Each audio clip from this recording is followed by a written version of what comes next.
to another Throwback Thursday. So glad you could join us. If you haven't connected in with one of these are just short videos that we're trying to put out each week where we look back. We look back either on a message that we've recently had discussed during a Sunday gathering, or just something that's been going on in our recent history. So what we're going to do this week is continue our discussion from this Sunday and the Sunday before on margin. And this week we talked about, honestly, something that can be tough to talk about in churches. It's the subject of money. And like we already kind of discussed, if you were there with us, this subject, man, it can really stir people up. Because in the past, churches, they've either talked too much about it or they've talked too little.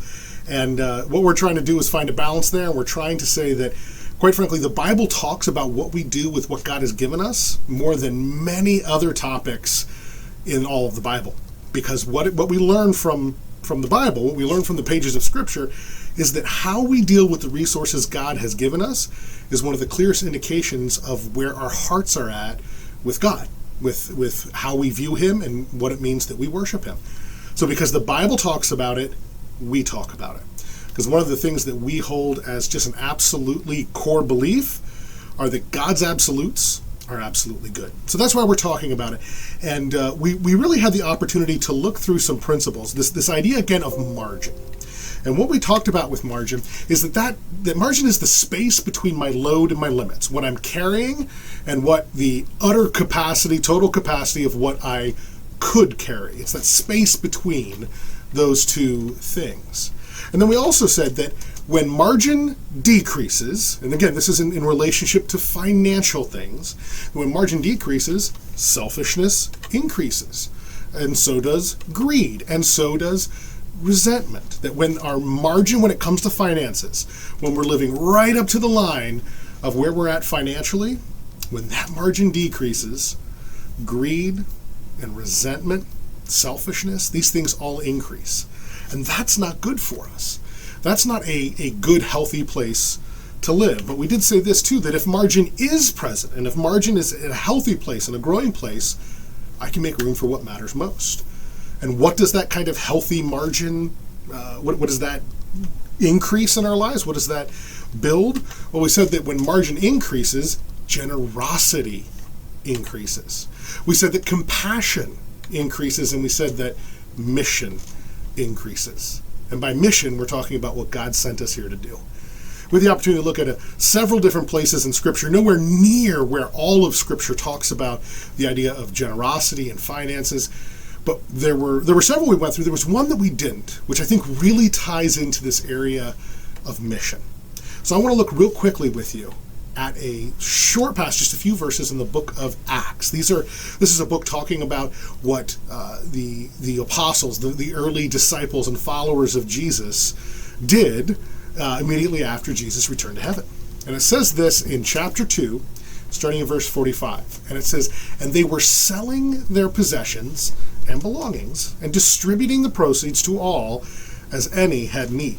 Now, I'm not talking about this as a political system or anything like that, but clearly this group coming together, these early Christians, and that's who's being talked about here, they were so invested with one another that they took care of one another. But then keep reading with me into verse 46, and it says, "And day by day they were attending the temple together, breaking bread in their homes, and they received their food with glad," and look here, "generous hearts." You see, all these things were together things. They were in it together. They were called together because of their belief in Jesus and their desire to follow Him.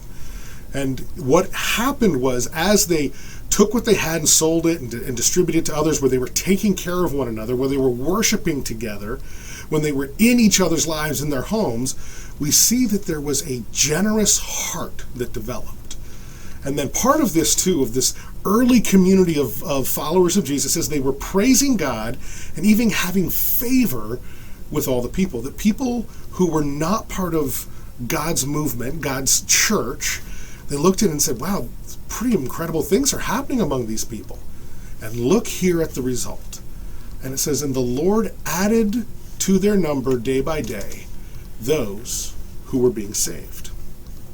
You see, the result of generosity, and not just generosity alone, but generosity being part of what God has called us to, is that more and more people will be exposed to the life-changing, life-renewing gospel, good news of Jesus when we do this. When generosity is a part of it, when generosity is a part of us coming together, when the outside world can look in and see that we are for one another, we take care of one another, that we take care of others, that we're involved in one another's lives, that God is just central in our lives, and that it flows out into other people's lives. When generous hearts are observed, that's part of God's mission for people to be saved. So here's the idea. Generosity, that kind of generous heart, it's found in the margins of life. We're not able to be generous when we're living right up to the absolute limit of what we can afford. Now, we're all in different seasons and different things happen, and generosity looks different for everyone. Generosity means I have a predisposition to bless others out of the abundance God has given me, whatever that abundance is. Sometimes that abundance is very small. Sometimes the abundance doesn't even feel like abundance. And their generosity will look very different than if I'm in a place where there's a lot more abundance going on. But wherever it is, that generosity, regardless of how much money I have, will be found in the margins of what I do with those resources. And this all goes back to the idea that, man, what is something in my life that I can say no to so that I can say yes to God's mission? And part of God's mission is, what we do with our finances, what we do with our resources. Like we said on Sunday, I'm going to say it again. I am so grateful for the generosity of this church, of our church family, even in these difficult times, how you guys have been faithful in what you're doing with your finances. But I know, again, as I analyze my life and try to look at ways that I can best serve God, best be on God's mission that He's put me for, there's always those things I can say, you know what? Yeah, this is good, or yes, I would enjoy this. But if I say no to this, if I deny a little bit here, what I could do, then I can say yes to the best. I can say yes to the mission God has for me. And guys, that's part of forming margin in our life, what we do with our finances. Again, thank you for all of you who have been faithfully supporting the church with your financial worship, your financial giving.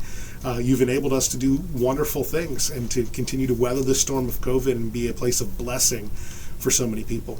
Pray that you continue to do that, and even look for increasing ways of doing that, because more and more as the days progress, we're going to have opportunities to be tangible blessings in people's lives that lead us to the place of being able to proclaim the gospel of Jesus Christ, the good news of Jesus Christ, into the lives of so many people in the Effort area and beyond.